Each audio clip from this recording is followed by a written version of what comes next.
Kalau di Arab Saudi, ya, tidak semua orang jidat hitam. Kenapa? Karena karpetnya empuk-empuk. Tapi di Indonesia karpet kasar-kasar, ya ini membuat apa namanya, jidat cepat apa? Hitam. Saya tanya sama antum, bukankah para salaf mereka sujud lama? Ya otomatis kalau orang suka sujud lama, berlezat-lezat bersujud di hadapan Allah Subhanahu Wa Taala, sebagaimana Nabi SAW kalau sujud juga lama, ya otomatis lama-lama jidatnya kemudian apa? Menghitam. Ya terus mau dikasih pemutih, ya enggak juga, ya artinya biasa aja ya. Allah Azza wa Jalla mengatakan, a'udzubillahi minasyaitonir rajim, Muhammadur Rasulullah. Muhammad benar utusan Allah. Walladzina ma'ahu, dan yang bersamanya para sahabat. Asyidda wal kuffar ruhama'u bainahum, tegas dengan orang-orang kafir dan mereka berkasih sayang di antara mereka. Lalu Allah sebutkan cirinya. Tarahum ruk'an sujjadan yabtaquna fadlan minallahi wa ridwana. Kau akan melihat mereka cirinya selalu ruku dan sujud, ya, untuk mencari karunia dari Tuhan mereka. Lalu Allah bilang apa? Simahum fi wujuh min athari sujud. Di wajah mereka jelas tanda-tanda. Siapa di sini? Muhammadur Rasulullah walladzina ma'ah. Nabi Muhammad SAW dan sahabat-sahabatnya. Simahum fi wujuh min athari sujud. Di wajah mereka kelihatan tanda sujud. Di mana tanda sujud itu? Di mana? Gitu kan?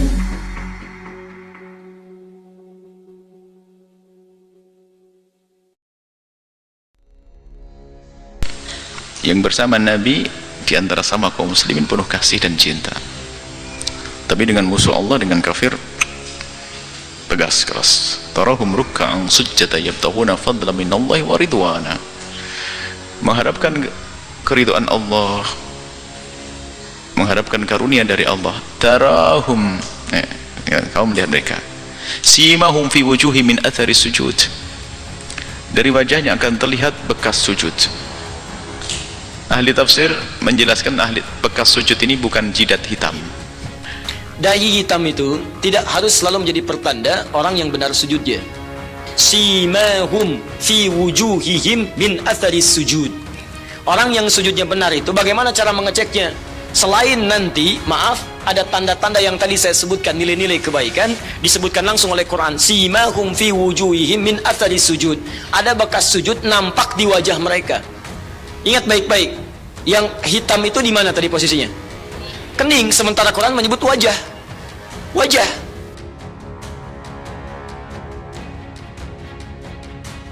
Bagaimana menurut Ustadz tentang dahi yang hitam? Ya kalau dia sholatnya di atas aspal, orang Mesir itu kalau dia pedagang di pasar, mereka tak pakai sajadah. Orang Mesir itu bukan sekedar hitam, kapalan begini. Dia langsung aja di atas Allahu Akbar. Ini adalah memang terjemahan baru. Jidat hitam. Tarahum simahum, tanda pada mereka terlihat fi wujuhim, di wajah mereka. Fi wujuh min athari sujud, karena bekas sujud. Bekas sujud di antaranya para ulama mengatakan karena banyaknya sujud di malam hari, Allah akan berikan nur di wajahnya di siang hari, sehingga apa? Dipandang oleh orang menyenangkan. Biarpun orangnya hitam kelem. Mana ada bekas jidat nanti kalau orangnya hitam? Yang kedua, wajah itu adalah tampilan muka bagian depan, kepala ini. Apa dalilnya? Quran surah kelima ayat ke-6, ketika Allah memerintahkan dalam wudu untuk membasuh wajah, disebutkan wajah. Ya ayyuhalladzina amanu idza qumtum ilas shalah faghsilu wujuhakum, basuhlah wajah-wajah kalian. Wajah yang dimaksud yang ini, bukan bagian tubuh dari atas sampai dengan bawah. Jelas ya? Nah, orang sujud itu akan nampak simah. Simah itu apa? Simah itu tanda istimewa. Yang tak boleh itu sengaja digonyoh-gonyoh. Itu yang tak boleh. Kalau memang udah hitam, ya tak apa-apa. Sebagian kita tak sholat pun hitam. Memang hitam. Ustaz, kenapa tak hitam? Mungkin sebagian kulitnya lembut, saya keras. Jadi bukan jidat hitam itu. Jidat hitam itu 3 hari dibuat bisa. Gosok-gosok karpetnya agak keras, kasih kalpanak sedikit luka, nanti besok bekas hitam. Masya Allah, sholatmu kok sampai jidatmu begini nih, gimana? Khusuk bagaimana? Khusuk saya gosokin. Sujudnya. Jadi yang dimaksud tanda sujud yang berhasil tidak harus melulu tampak pada tanda hitam di keningnya. Jika tanda hitam ini diiringi dengan penampilan akhlak yang mulia, akhlak terhadap Allah dengan bertambah ibadahnya, akhlak dengan manusia bertambah kebaikannya, maka itu tandanya sujudnya berhasil.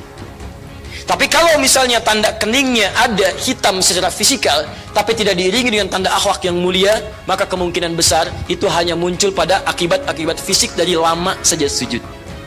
Ketika Anda terlampau lama seperti ini, jangankan orang sujud dalam sholat, orang biasa pun ketika begini, itu mungkin menampilkan tanda hitam di keningnya. Paham sampai sini? Tuh. Yang tak boleh itu sengaja dihitam-hitamkan. Asal berkaca, udah hitam belum ya? Itu yang tak boleh. Kalau memang bawaan kulitnya lembut, hitam, dia tak salah. Jangan risau gara-gara itu. Gara-gara sibuk di WhatsApp, siapa yang keningnya hitam riak, asik membeli Nivea, memutihkan. Tapi ingat, kita juga tidak boleh suudon. Kalau orang jidatnya hitam, mungkin memang sujudnya luar biasa. Tapi bukan itu tanda. Nanti jangan kamu cari tanda itu. Sujud yang benar biarpun nggak pakai jidat hitam. Mau sajadahmu lembut gimana bisa hitam ya? Apalagi kamu tidak pernah punya karpet pakai lantai, nggak hitam-hitam tuh. Itu ini kan satu sisi, jangan mencari jidat hitam. Tapi kita juga tidak boleh prasangka buruk kepada orang lain jidatnya hitam. Tapi itu tidak ada urusannya dengan ayat ini, masalah jidat hitam. Di unta itu. Nah, keistimewaan yang nampak pada manusia itu berwujud pada akhlaknya, kemuliaannya, tanda kebaikannya. Ada dua tanda, habdu minallah tanda ketaatan, habdu minannas tanda muamalah. Jadi orang sujud itu kata Al-Quran akan nampak tanda pada wajahnya bagi dua. Tanda wajah yang pertama tanda ketaatan, karena orang kalau banyak sujudnya dilukiskan di Quran surah 3 ayat 113 tadi, banyak dia sujud artinya wajahnya semakin banyak bersujud di hadapan Allah Subhanahu wa taala. Turun lagi, turun lagi, turun lagi. Yang kedua, tampilan tubuh. Ya, ada perilaku kebaikan dalam tubuhnya. Jadi wajahnya menampilkan senyum yang baik, tangannya perilakunya baik, kakinya baik. Itu yang dimaksudkan oleh para ulama sebagai orang-orang yang berhasil dalam sujudnya. Jadi bukan jidat hitam itu sebagai ayat terjemahan makna ayat itu bukan jidat hitam, bukan simahum, tertampak di wajah mereka dari bekas daripada banyaknya sujud. Sebagai mengatakan Allah memberikan keceriaan sehingga orang menjadi senang melihatnya, nyaman dengannya. Kemudian ada nur yang Allah titipkan. Kemudian di akhirat nanti akan tampak cahaya itu yang sesungguhnya, ya. Bukan hitam, cahaya nur. Cahaya nur, masa cahayanya hitam? Nggak ada. Tapi ingat, jangan suudon kepada orang yang jidatnya hitam, awas hati-hati. Suudon juga penyakit buruk di dalam hati. Kalau orang jidatnya hitam, katakan semoga dia tulus